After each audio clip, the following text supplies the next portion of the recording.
$7.14. That is the precise number staring back at us from the ticker right now, with Opendoor Technologies, Inc. trading down 36 cents, or roughly 4.79%. This intraday session, if you are watching the charts, you are seeing a sea of red candles forming a jagged descent on the daily interval, a sight that would typically send the average retail investor running for the hills. But if you look closer, past the surface-level panic of a 5% drop, you might notice that the volume spikes accompanying this move are not just liquidation, they are accumulation. You expected a story about a failing real estate flipper struggling to keep its head above water in a high-interest rate environment, a company destined to be crushed under the weight of its own inventory. That is the expectation. The reality, however, is that you are likely witnessing one of the most aggressive, high-stakes financial engineering experiments of the last decade, orchestrated by a CEO who has effectively declared open war on Wall Street short sellers. We are not just looking at a housing stock, we are looking at a volatility engine that is being rewired in real time to punish those betting against it. And today's price action at $7.14 is the calm before a potentially violent squeeze. When most people hear the name Opendoor, they think of the old model, a capital-intensive, algorithm-driven home flipper that bought high, sold low, and bled cash. That is the narrative that has suppressed the stock for years and invited a legion of short sellers to camp out in the order book, expecting a bankruptcy filing. But that narrative is outdated. The reality is that Opendoor has quietly shifted its entire existential purpose. It is pivoting from a heavy balance sheet prop trading firm into an asset-light, AI-driven market maker, and the market has not yet figured out how to price this transition. What is happening right now is a clash between the backward-looking algorithms that trade Tesla stock or Apple stock based on historical earnings growth and a forward-looking speculative frenzy driven by a complex new derivative structure that Opendoor's management just unleashed. This is not about selling houses anymore, it is about selling the infrastructure of the housing market, and doing so while forcing short sellers to pay for the privilege of betting against them. The drop to $7.14 today might feel like a loss, but in the context of the massive warrant distribution that just occurred, it is a tactical reset. To understand why this specific price point matters, we have to look at the recent shareholder-first dividend announced by CEO Kaz Nejatian. This was not a cash dividend, which you might find in your Fidelity Wealth Management accounts or safe Schwab Intelligent Portfolios. This was a dividend of tradable warrants, specifically Series K, Series A, and Series Z warrants. This is a maneuver so rare and aggressive that it caught the entire institutional landscape off guard. By distributing these warrants to existing shareholders, Opendoor effectively created a ticking bomb for anyone shorting the stock. Short sellers are typically responsible for paying out dividends to the lender of the shares they borrowed. By issuing warrants instead of cash, Opendoor forced shorts to either cover their positions immediately, driving up the price, or go into the open market and buy these illiquid warrants to pay the dividend. This creates a synthetic squeeze, a pressure cooker that doesn't rely solely on the stock price going up, but on the mechanics of the options market itself. Today's drop to $7.14 is likely the result of the ex-dividend effect, where the value of those warrants is stripped out of the share price, but the trap for the shorts has already been set. The volume we are seeing today is erratic, oscillating between heavy selling pressure and sudden sharp buy walls. This suggests a battleground where retail traders, perhaps using Robinhood stock trading accounts or SoFi active investing platforms, are trying to front-run a recovery, while institutional algos are trying to keep the price below the strike prices of those newly issued warrants. If the stock breaks back above $9, the strike price of the Series K warrants, it triggers a gamma squeeze, where market makers have to buy shares to hedge their exposure, potentially sending the stock vertical. This is the same dynamic that fueled the meme stock frenzies of the past, but this time it's not driven by a subreddit. It is being engineered from the C-suite.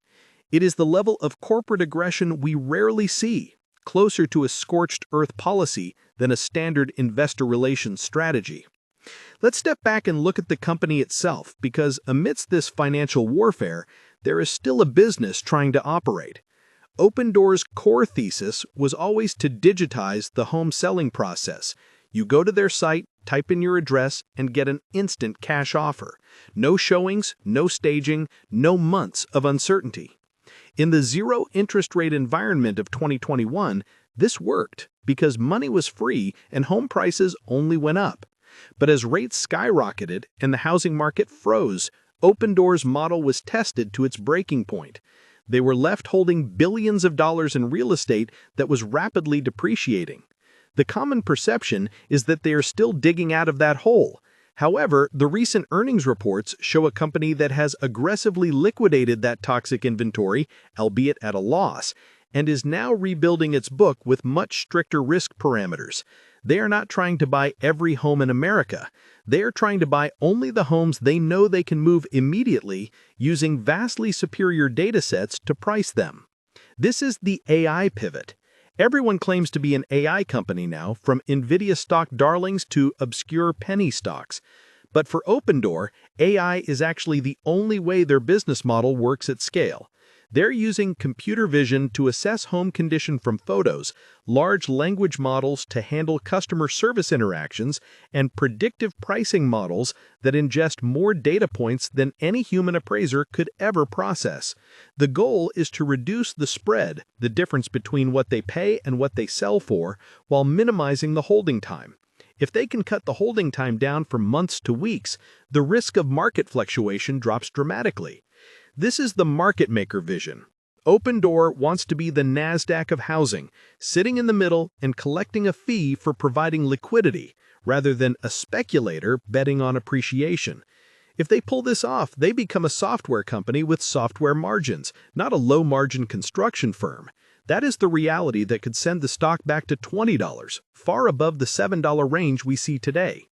But we have to acknowledge the macroeconomic headwinds that are currently battering the stock down to $7.14. The housing market in late 2025 is stuck in a strange limbo. While the Federal Reserve has begun cutting rates, mortgage rates have been stubborn, refusing to drop as quickly as the market anticipated. This has created a lock-in effect, where homeowners who locked in 3% rates years ago refuse to sell, starving the market of inventory. For Opendoor, low inventory is a double-edged sword. On one hand, it supports prices. On the other, it limits their transaction volume. They need turnover to make money. If people aren't selling, Opendoor isn't buying, and their revenue growth stalls. This is why you see analysts downgrading the stock, and why interactive broker stock trading forums are filled with debates about whether Opendoor can survive another year of stagnation. The bears argue that the cash burn is still too high, and that the AI pivot is just a distraction from a fundamentally broken business model. The bulls argue that Opendoor is the last man standing in the iBuying space after Zillow and Redfin exited, giving them a monopoly on instant liquidity once the market eventually unfreezes. When you compare Opendoor to other fintech or proptech plays, the contrast is stark. If you look at SoFi Invest or Robinhood Crypto, those businesses benefit from volatility and trading volume regardless of asset direction. Opendoor needs a functioning, liquid real estate market. It is more correlated to the health of the American consumer than almost any other tech stock. It is also heavily reliant on debt markets to finance its real estate purchases. This is where the Fidelity brokerage crowd gets nervous. They see the debt on the balance sheet and the negative free cash flow, and they stay away, preferring the safety of Fidelity mutual funds or Fidelity ETFs. But this institutional avoidance is exactly what creates the opportunity for the contrarian. Because the smart money has written Opendoor off, the stock is trading at a valuation that implies bankruptcy is a serious possibility. If bankruptcy does not happen, the repricing event will be violent.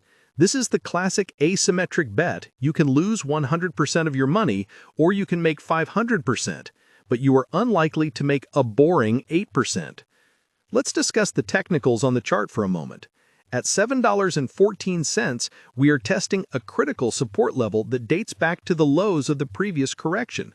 If this level breaks, the next stop could be the $5 range, which would be catastrophic for sentiment and would put the stock well below the strike prices of the new warrants, rendering them worthless and handing a victory to the short sellers. However, the Relative Strength Index, RSI, is currently flashing oversold on the 4-hour chart, and the MACD is beginning to curl, suggesting that the selling pressure from the warrant distribution may be exhausting itself. Traders using Interactive Brokers platform tools are likely seeing massive divergence between price and volume, often a precursor to a reversal. The $7 mark is also a psychological barrier. It breaks it, it invites fear. Holds it, it invites confidence. The fact that the stock is fighting so hard to stay above 7 today, despite the broader market weakness, is a sign of latent demand. This leads us to the engagement factor. The retail community surrounding Opendoor is one of the most vocal and polarized in the market. You have true believers who have averaged down from $30, and you have skeptics who have been short